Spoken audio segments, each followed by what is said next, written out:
ನಮಸ್ಕಾರ ಸ್ನೇಹಿತರೆ, welcome to my channel. ಗೃಹಲಕ್ಷ್ಮಿಯ 2,000 ರೂಪಾಯಿ ಹಣ ಅಂದರೆ 31ನೇ ಕಂತಿನ ಹಣ ನೋಡಿ ಸ್ನೇಹಿತರೆ, ಈ ಜಿಲ್ಲೆಗಳಿಗೆ ಬಿಡುಗಡೆ ಶುರುವಾಗಿದೆ. ಯಾವ ಜಿಲ್ಲೆಗಳು ಅಂತ ನಾವು ನಿಮಗೆ ತಿಳಿಸ್ಕೊಡ್ತಾ ಇದ್ದೀವಿ. ವಿಡಿಯೋನ ಪೂರ್ತಿ ನೋಡಿ, ದಯವಿಟ್ಟು ಎಲ್ಲೂ ಸ್ಕಿಪ್ ಮಾಡೋಕ್ಕೆ ಹೋಗಬೇಡಿ. ಒಂದು ವೇಳೆ ನೀವೇನಾದರೂ ವಿಡಿಯೋನ ಸ್ಕಿಪ್ ಮಾಡಿದ್ರೆ ನಾವು ಕೊಟ್ಟಿರೋ ಮಾಹಿತಿ ನಿಮಗೆ ಸಂಪೂರ್ಣವಾಗಿ ಅರ್ಥ ಆಗಲ್ಲ. ದಯವಿಟ್ಟು ವಿಡಿಯೋನ ಪೂರ್ತಿ ನೋಡಿ ಸ್ನೇಹಿತರೆ. ಯಾರೆಲ್ಲ ಫಸ್ಟು ಟೈಮು ನಮ್ಮ ವಿಡಿಯೋ ನೋಡ್ತಾ ಇದ್ದೀರಾ, ಸಬ್ಸ್ಕ್ರೈಬ್ ಮಾಡಿಕೊಂಡು ನೋಡಿ. ಗೃಹಲಕ್ಷ್ಮಿಯ ಎಲ್ಲ ಮಾಹಿತಿಗಳು ನಾವು ನಿಮಗೆ ತಿಳಿಸ್ಕೊಡ್ತಾ ಇದ್ದೀವಿ. ಏನಪ್ಪ ಇದು ಪರಿಷ್ಕರಣೆ ನಡೀತಾ ಇದೆ, ಆಗಲೇ 2,000 ರೂಪಾಯಿ ಹಣ ಅಂದರೆ 31ನೇ ಕಂತಿನ ಹಣ ಹೇಗೆ ಬಿಡುಗಡೆ ಆಯಿತು ಅಂತ ನೀವು ಅನ್ಕೋತಾ ಇದ್ದೀರಾ? ಖಂಡಿತವಾಗ್ಲೂ ಅದನ್ನೇ ನಾವು ನಿಮಗೆ ಇವಾಗ ತಿಳಿಸ್ಕೊಡ್ತಾ ಇದ್ದೀವಿ. ನೋಡಿ, ನಿನ್ನೆ ಡಿ.ಕೆ. ಶಿವಕುಮಾರ್ ಅವರು ಮುಖ್ಯಮಂತ್ರಿಯಾಗಿ 1 ತಿಂಗಳಾಗಿದೆ. ಈ ಸಂದರ್ಭದಲ್ಲಿ 31ನೇ ಕಂತಿನ ಹಣ ಏನಾದರೂ 2,000 ರೂಪಾಯಿನ ಬಿಡುಗಡೆ ಮಾಡಿದ್ರಾ? ನೋಡಿ ಸ್ನೇಹಿತರೆ, ಈಗ ಪರಿಷ್ಕರಣೆ ನಡೀತಾ ಇದೆ. ಸತತ 3 ತಿಂಗಳಿಂದ ಗೃಹಲಕ್ಷ್ಮಿಯರಿಗೆ 1 ಕಂತಿನ ಹಣ ಕೂಡ ಸರ್ಕಾರ ಕೊಟ್ಟಿಲ್ಲ. ನಿಮಗೆ ಗೊತ್ತಿರೋ ಹಾಗೆ ಮಾಜಿ CM ಸಿದ್ದರಾಮಯ್ಯ ಸಾಹೇಬರು ರಾಜೀನಾಮೆ ಕೊಟ್ಟ ಮೇಲಂತೂ ಖಂಡಿತ ಯಾವುದೇ ರೀತಿ 1 ಕಂತಿನ ಹಣ ಬಿಡುಗಡೆ ಆಗಿರಲಿಲ್ಲ ಸ್ನೇಹಿತರೆ. ನೋಡಿ, ಸರ್ಕಾರದಿಂದ ಒಟ್ಟು ನಿಮಗೆ 5 ಕಂತಿನ ಹಣ ನಾವು ಈ ಹಿಂದಿನ ವಿಡಿಯೋದಲ್ಲೇ ತಿಳಿಸ್ಕೊಟ್ಟಿದ್ದೀವಿ. 5 ಕಂತಿನ ಹಣ ಅಂದರೆ 10,000 ರೂಪಾಯಿ ಒಬ್ಬರೊಬ್ಬರು ಗೃಹಲಕ್ಷ್ಮಿಯರಿಗೆ ಬರಬೇಕು. ಮೊದಲು 1,28,00,000 ಗೃಹಲಕ್ಷ್ಮಿಯ ಫಲಾನುಭವಿಗಳು ಇದ್ದರು. ಆದರೆ ಈಗ ಸರ್ಕಾರ ಪರಿಷ್ಕರಣೆ ನಡೆಸ್ತಾ ಇರೋದ್ರಿಂದ ಎಷ್ಟು ಗೃಹಲಕ್ಷ್ಮಿಯರು ಇದ್ದಾರೆ ಅಂತ ಇನ್ನೂ ಖಂಡಿತವಾಗ್ಲೂ ಗೊತ್ತಾಗಿಲ್ಲ. ನೋಡಿ, ಒಂದು ಕಡೆ ಗೃಹಲಕ್ಷ್ಮಿಯ ಪರಿಷ್ಕರಣೆ ನಡೀತಾ ಇದ್ದರೆ ಅದ್ರ ಜೊತೆಯಲ್ಲಿ SIR ಕೂಡ ನಡೀತಾ ಇದೆ. ನಿಮ್ಮ ಮನೆ ಮುಂದೆ ಈಗಾಗಲೇ ಬಂದಿರ್ತಾರೆ. ಇನ್ನೂ ಕೆಲವು ಜಿಲ್ಲೆಗಳಿಗೆ ಭೇಟಿ ನೀಡಿರಲ್ಲ.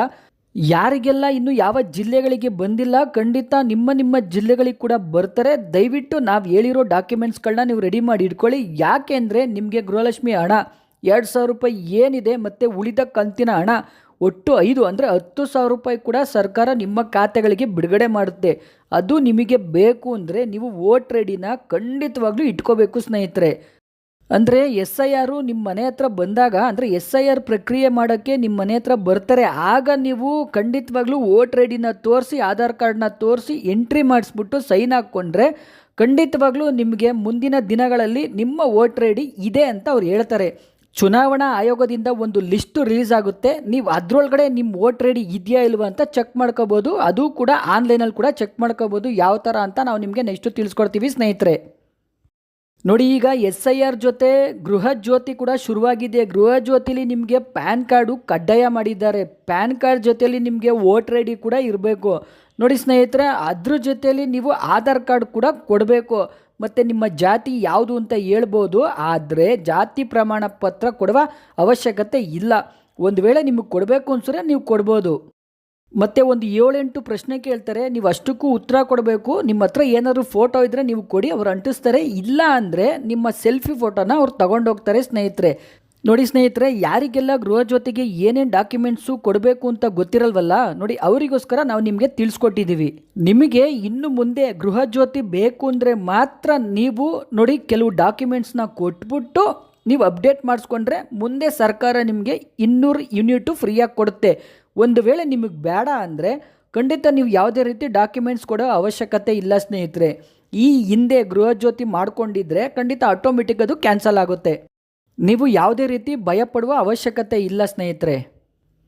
ನೋಡಿ ಸ್ನೇಹಿತರೆ, ಇನ್ನು ನಿಮಗೆ ಏನಾದರೂ ಗೃಹಲಕ್ಷ್ಮಿಯ ದುಡ್ಡು 2,000 ಇನ್ನು ಮುಂದೆ ಬೇಕು ಅನ್ನೋರು ಮಾತ್ರ ಖಂಡಿತವಾಗ್ಲೂ ವೋಟ್ ಐಡಿನ ಅಪ್ಡೇಟ್ ಮಾಡ್ಕೋಬೇಕು ಅಂತ ಯಾರು ಹೇಳ್ತಾ ಇಲ್ಲ.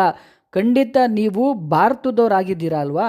ಖಂಡಿತ ನೋಡಿ, ಕರ್ನಾಟಕದವರು ಅದರಲ್ಲೂ ನೋಡಿ, ನಮ್ಮ ವೋಟ್ ರೆಡಿ ನಮ್ಮ ಹಕ್ಕು. ಅದಕ್ಕೋಸ್ಕರ ಆದರೂ ನೀವು ವೋಟ್ ರೆಡಿನ ಇಟ್ಕೋಬೇಕು. ನಾವು ಭಾರತೀಯರು, ಅದನ್ನು ತೋರ್ಸೋಕ್ಕೋಸ್ಕರ ಆದರೂ ನೀವು ವೋಟ್ ರೆಡಿ ಇಟ್ಕೋಬೇಕು. ನಾವು ಬದುಕಿದ್ದೀವಿ ಅಂತ ಸರ್ಕಾರಕ್ಕೆ ಅರ್ಥ ಆಗುತ್ತೆ ಸ್ನೇಹಿತರೆ.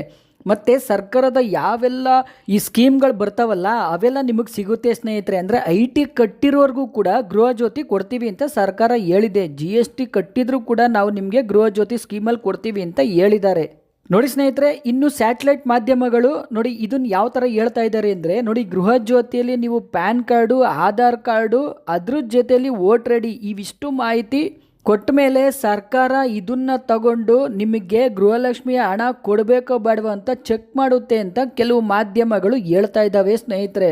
ಖಂಡಿತ ಅದ್ರ ಬಗ್ಗೆ ಅಧಿಕೃತವಾಗಿ ಸರ್ಕಾರ ಯಾವುದೇ ರೀತಿ ಮಾಹಿತಿ ಕೊಟ್ಟಿಲ್ಲ. ನೀವು ಫೇಕ್ ನ್ಯೂಸ್ ಅಂದ್ಕೊಂಡ್ರೆ ಫೇಕ್ ಅನ್ಕೋಬೋದು, ಅಥವಾ ನಿಮ್ಮ ಇಚ್ಛೆಗೆ ಬಿಟ್ಟಿದ್ದು ಸ್ನೇಹಿತರೆ.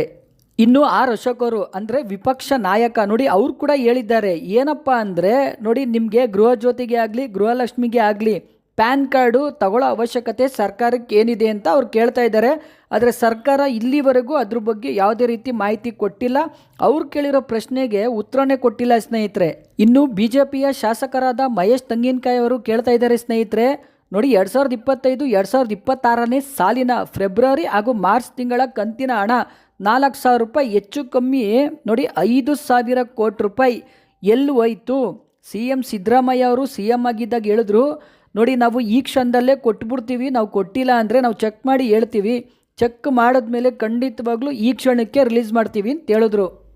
ಸದ್ಯಕ್ಕೆ ಈಗ CM ಸಿದ್ದರಾಮಯ್ಯ ಅವರು ಮಾಜಿ CM ಆಗಿದ್ದಾರೆ. ಈಗ ಆ ಕಂತಿನ ಹಣ ಎಲ್ಲೋಯ್ತು ಅಂತ DK ಶಿವಕುಮಾರ್ ಅವ್ರಿಗೆ ಕೇಳಿದ್ರು ಕೂಡ ಖಂಡಿತ ಸರ್ಕಾರದಿಂದ ಯಾವುದೇ ರೀತಿ ಪ್ರತಿಕ್ರಿಯೆ ಬರ್ತಾ ಇಲ್ಲ ಅಂತ ಅವ್ರು ಕೇಳ್ತಾ ಇದ್ದಾರೆ ಸ್ನೇಹಿತರೆ. ಕಾಂಗ್ರೆಸ್ ಸರ್ಕಾರ 5 ಗ್ಯಾರಂಟಿ ಘೋಷಣೆ ಮಾಡಿದಾಗ ಯಾವುದೇ ರೀತಿ ಕಂಡೀಷನ್ ಇರಲಿಲ್ಲ. ಪ್ರತಿ ಮನೆಯ ಒಡತಿಗೆ ಕೊಡ್ತೀವಿ 2,000 ರೂಪಾಯಿ ಅಂತ ಸರ್ಕಾರ ಹೇಳಿರಲಿಲ್ಲ ಸ್ನೇಹಿತರೆ. ಅಂದರೆ ಅಧಿಕಾರಕ್ಕೆ ಬರೋಕ್ಕಿಂತ ಮುಂಚೆ ಪ್ರತಿ ಮಹಿಳೆಗೆ 2,000 ರೂಪಾಯಿ ಕೊಡ್ತೀವಿ ಅಂತ ಹೇಳಿದ್ದು ನೆನಪಲ್ಲಿ ಇಟ್ಕೊಳ್ಳಿ ಸ್ನೇಹಿತರೆ, ಕೆಲವ್ರಿಗೆ ಗೊತ್ತಿರಲ್ಲ.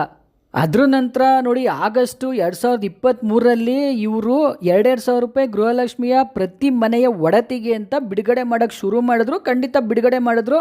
ಮೊದಲು ಒಂದು 6-7 ತಿಂಗಳು ಕರೆಕ್ಟಾಗಿ ಬಂತು. ಅದಾದಮೇಲೆ ನಿಮ್ಗೆಲ್ರಿಗೂ ಗೊತ್ತಿರೋ ಹಾಗೆ ಹಬ್ಬಗಳಿಗೆ ಯಾವುದಾದ್ರೂ ಬೈ ಎಲೆಕ್ಷನ್ ಬಂದಾಗ 2,000 ರೂಪಾಯಿನ ಬಿಡುಗಡೆ ಮಾಡ್ತಾಯಿದ್ರು ಅಂತ ಗೃಹಲಕ್ಷ್ಮಿಯರು, ಸಾರ್ವಜನಿಕರು, ಪ್ರತಿಪಕ್ಷಗಳು ಹೇಳ್ತಾ ಇದ್ರು ಸ್ನೇಹಿತರೆ. ನಾವಂತೂ ಅಲ್ಲ.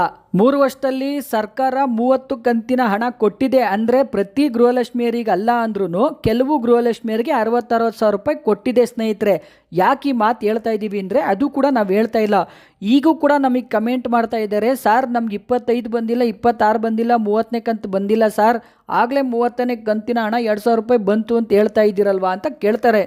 ನೋಡಿ ಸ್ನೇಹಿತರೆ, ಸರ್ಕಾರ ಕೊಟ್ಟಿದೆ, ಯಾವುದೇ ರೀತಿ ಕೊಟ್ಟಿಲ್ಲ ಅಂತ ಯಾರು ಹೇಳ್ತಾ ಇಲ್ಲ. ಅಂದರೆ ಯಾರಿಗೆಲ್ಲ ಬಂದಿಲ್ಲ ಅವ್ರು ಮಾತ್ರ ಹೇಳ್ತಾ ಇದ್ದಾರೆ ನಮ್ಮ ಖಾತೆಗೆ ಬಂದಿಲ್ಲ ಅಂತ.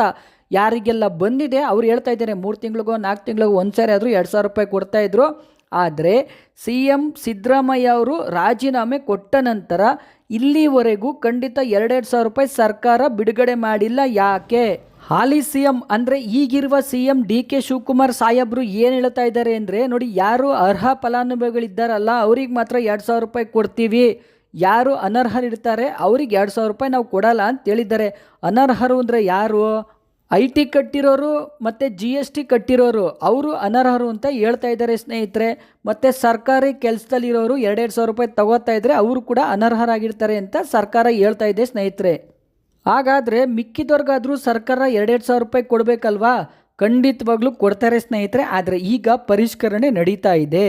ಗೃಹಲಕ್ಷ್ಮಿಯ ಪರಿಷ್ಕರಣೆ ಮುಗಿದ ಮೇಲೆ ಅರ್ಜಿ ಶುರುವಾಗ್ಬೋದು, ಅಥವಾ ನಿಮ್ಮ ಮನೆ ಮುಂದೆನೇ ಬಂದು ಬಯೋಮೆಟ್ರಿಕ್ ಮಾಡಿಬಿಟ್ಟು ನಿಮಗೆ 2,000 ರೂಪಾಯಿ ಕೊಡ್ಬೋದು. ಅರ್ಹರಾದವ್ರಿಗೆ ಮಾತ್ರ 2,000 ರೂಪಾಯಿ ಕೊಡ್ತೀವಿ ಅಂತ ಸರ್ಕಾರ ಹೇಳಿದೆ ಸ್ನೇಹಿತರೆ. ಇನ್ನು ಸೋಷಿಯಲ್ ಮೀಡಿಯಾದಲ್ಲಿ ನೋಡಿ, DK ಶಿವಕುಮಾರ್ ಸಾಹೇಬರು ನಿನ್ನೆ 1 ತಿಂಗಳಾಗಿದೆ ಮುಖ್ಯಮಂತ್ರಿಯಾಗಿ, ಆ ಶುಭ ಸಂದರ್ಭದಲ್ಲಿ 31ನೇ ಕಂತಿನ ಹಣ 2,000 ರೂಪಾಯಿ ಬಿಡುಗಡೆಯಾಗಿದೆ ಅಂತ ಸೋಷಿಯಲ್ ಮೀಡಿಯಾದಲ್ಲಿ ಆಗ್ತಾ ಇದ್ದಾರೆ ಸ್ನೇಹಿತರೆ. ನಾವು ಕೂಡ ಚೆಕ್ ಮಾಡಿ ನೋಡಿದಾಗ ಖಂಡಿತ ಯಾವುದೇ ರೀತಿ 2,000 ರೂಪಾಯಿ ಬಿಡುಗಡೆ ಆಗಿಲ್ಲ. ಇದನ್ನು ನಾವು ಕನ್ಫರ್ಮ್ ಆಗಿ ಹೇಳ್ತಾ ಇದ್ದೀವಿ, ಯಾವುದೇ ರೀತಿ 2,000 ರೂಪಾಯಿ ಬಿಡುಗಡೆ ಆಗಿಲ್ಲ ಸ್ನೇಹಿತರೆ. ಬಿಡುಗಡೆ ಆಗಿದೆ ಅಂತ ನಿನ್ನೆ ಸಂಜೆಯಿಂದಲೇ 2,000 ರೂಪಾಯಿ ಬಂದಿದೆ, 4,000 ರೂಪಾಯಿ ಬಂದಿದೆ ಅಂತ ಹೇಳ್ತಾ ಇದ್ದಾರೆ. ಖಂಡಿತ ಅತಿ ಹೆಚ್ಚು ಸಬ್ಸ್ಕ್ರೈಬರ್ಸ್ ಇರೋ ಚಾನಲ್ಗಳು ಹೇಳ್ತಾ ಇದ್ದಾವೆ. ಖಂಡಿತವಾಗ್ಲೂ ಇವೆಲ್ಲ ಫೇಕ್ ನ್ಯೂಸ್ ಬಗ್ಗೆ ತಲೆ ಕೆಡ್ಸ್ಕೊಳಕ್ಕೆ ಹೋಗಬೇಡಿ. ಸದ್ಯಕ್ಕೆ ಯಾವುದೇ ರೀತಿ 2,000 ರೂಪಾಯಿ ಸರ್ಕಾರದಿಂದ ಬಿಡುಗಡೆ ಆಗಿಲ್ಲ. ಒಂದು ವೇಳೆ ಬಿಡುಗಡೆ ಆದರೆ ನಾವು ನಿಮಗೆ ವಿಡಿಯೋ ಮಾಡಿ ತಿಳಿಸ್ಕೊಡ್ತೀವಿ. ಫೇಕ್ ನ್ಯೂಸ್ ಹಾಕೋರು ಡೈಲಿ ಹಾಕ್ಕೊತಾರೆ, ಹಾಕ್ಕೊಳ್ಳಿ ಸ್ನೇಹಿತರೆ, ಅದ್ರ ಬಗ್ಗೆ ಕೂಡ ತಲೆ ಕೆಡ್ಸ್ಕೊಳ್ಳೋ ಅವಶ್ಯಕತೆ ಇಲ್ಲ. ಒಂದು ಮಾಹಿತಿ ಪ್ರಕಾರ ನೋಡಿ, ಇದೇ ಜುಲೈಯಲ್ಲಿ ನಿಮಗೆ 1 ಕಂತಿನ ಹಣ 2,000 ರೂಪಾಯಿ ಬರುವ ಸಾಧ್ಯತೆ ಅಂತೂ ಇದ್ದೇ ಇದೆ ಸ್ನೇಹಿತರೆ. ನೋಡಿ ಸ್ನೇಹಿತರೆ, ನಿಮ್ಗೆಲ್ರಿಗೂ ಗೊತ್ತಿರೋ ಹಾಗೆ ನಾವು ಖಂಡಿತ ಬಿಡುಗಡೆ ಆದರೆ ನಿಮಗೆ ತಿಳಿಸ್ಕೊಡ್ತೀವಿ ಅಂತ ನಿಮ್ಗೆಲ್ರಿಗೂ ಗೊತ್ತು. ಈಗಲೂ ಕೂಡ ನಾವು ಅದನ್ನೇ ಹೇಳ್ತಾ ಇದ್ದೀವಿ, ಒಂದು ವೇಳೆ ದುಡ್ಡು ಬಿಡುಗಡೆ ಆದರೆ ನಾವು ನಿಮಗೆ ತಿಳಿಸ್ಕೊಡ್ತೀವಿ. ನೋಡಿ ಸ್ನೇಹಿತರೆ, ಒಂದು ವಿಷಯ ನೆನಪಲ್ಲಿ ಇಟ್ಕೊಳ್ಳಿ, ಖಂಡಿತವಾಗ್ಲೂ ವೋಟರ್ ಐಡಿನ ಈಗೇನು SIR ಪ್ರಕ್ರಿಯೆಯಲ್ಲಿ ಇದೆ ನೋಡಿ, ಅದರಲ್ಲಿ ಅಪ್ಡೇಟ್ ಮಾಡಿಸ್ಕೊಳ್ಳಿ. ಅದ್ರ ನಂತರ ನಿಮಗೆ ಗೃಹಲಕ್ಷ್ಮಿ 2,000 ರೂಪಾಯಿ ಹಣ ಬರುತ್ತೆ. ನೋಡಿ ಸ್ನೇಹಿತರೆ, CM DK ಶಿವಕುಮಾರ್ ಅವರು ಸ್ಪಷ್ಟತೆಯಿಂದ ಹೇಳಿದ್ದಾರೆ, ಅಂದರೆ ಸ್ಪಷ್ಟವಾಗಿ ಹೇಳಿದ್ದಾರೆ, ವೋಟರ್ ಐಡಿ ಇದ್ದರೆ ಮಾತ್ರ ಇನ್ನು ಮುಂದೆ 2,000 ರೂಪಾಯಿ ಕೊಡ್ತೀವಿ ಅಂತ. ಇದೇ ಥರ ಇನ್ನೂ ಗೃಹಲಕ್ಷ್ಮಿಯ ಹೆಚ್ಚಿನ ಮಾಹಿತಿಗಾಗಿ TV2 ನ್ಯೂಸನ್ನು ಸಬ್ಸ್ಕ್ರೈಬ್ ಮಾಡಿಕೊಳ್ಳಿ. TV2 ನ್ಯೂಸ್ ಚಾನೆಲ್ ನಿತ್ಯ ನಿರಂತರ ನಿಮ್ಮೊಂದಿಗಿರುತ್ತದೆ.